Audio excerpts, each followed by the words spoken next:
अस्सलाम वालेकुम। Welcome to घर का जायका विद साइका।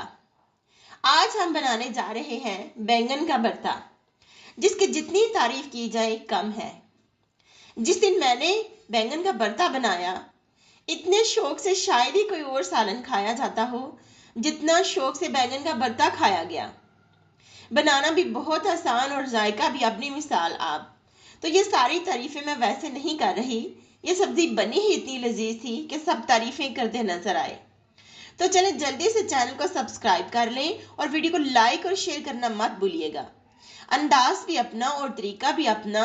तो चलें देखते हैं आज की स्पेशल रेसिपी बैंगन का भरता।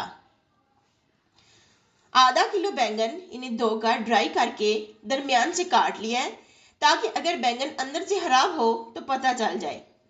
अब ब्रश की मदद से इस पर ऑयल लगाएंगे और इसे चूल्हे पर रखकर रोस्ट करेंगे। ये प्रोसेस ज़्यादा वक्त नहीं लेता और बहुत जल्द बैंगन नरम हो जाता है और इसका छिलका आसानी से उतर जाता है। याद रहे, मैंने बैंगन को बहुत ज़्यादा ऊपर से नहीं जलाया, तकरीबन 70% तक रोस्ट किया है, बाकी अगले प्रोसेस में पक जाएगा। नरम की हुए बैंगन का छिलका उतारकर इसे बारीक काट लें। इसका पेस्ट नहीं बनाएंगे, जब पकेगा तो खुद ही नरम होकर मैश हो जाएगा। नाइफ से हम इसको मजीद बारीक कर लेंगे। मैं बैंगन के भरते में आलू भी डालूंगी, तो 2 अदद आलू को भी हम हल्की आंच पर रोस्ट कर लेंगे। आलू को भी हम तकरीबन 70% तक ही पकाएंगे। ऐसा करने से आलू का जायका मजीद बढ़ जाता है। मसाला बनाने के लिए 1 अदद प्याज, 2 अदद टमाटर, 1 बड़ा खाने का चम्मच अदरक और 3 अदद हरी मिर्चें। आलू का छिलका उतारकर बारीक काट लेंगे। अब एक कढ़ाई में ऑयल डालकर गरम करेंगे और इसमें प्याज डालकर फ्राई करेंगे। जैसे ही प्याज का कलर हल्का गोल्डन होना शुरू हो तो इसमें अदरक डालकर भून लेंगे। फिर टमाटर और हरी मिर्चें डालकर भूनेंगे।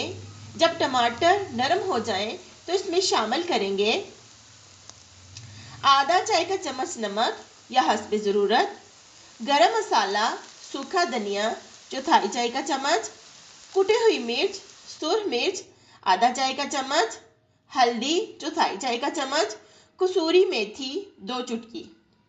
इन सब मसालों को डालकर अच्छी तरह भून लेंगे। थोड़ा सा पानी डालेंगे ताकि मसाला जले ना। अब आलू डालेंगे और बैंगन डालकर थोड़ी देर मसाले में भूनेंगे। फिर थोड़ा पानी डालकर ढक्कन से ढाँप देंगे ताकि आलू अच्छी तरह पक जाए और बैंगन भी मैश हो जाए। हल्की आंच पर थोड़ी देर ढक्कन देकर पकाएंगे।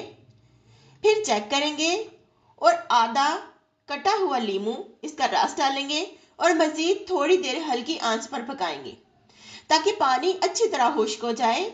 जैसे ही ऑयल ऊपर आ जाए, सालन रेडी है। इसे डिश आउट करेंगे और अदरक के स्लाइसिस से गार्निश करेंगे।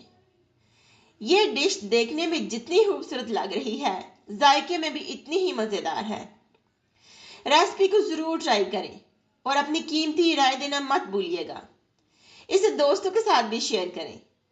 अगली रेसिपी में फिर मिलेंगे, तब तक के लिए अल्लाह हाफिज।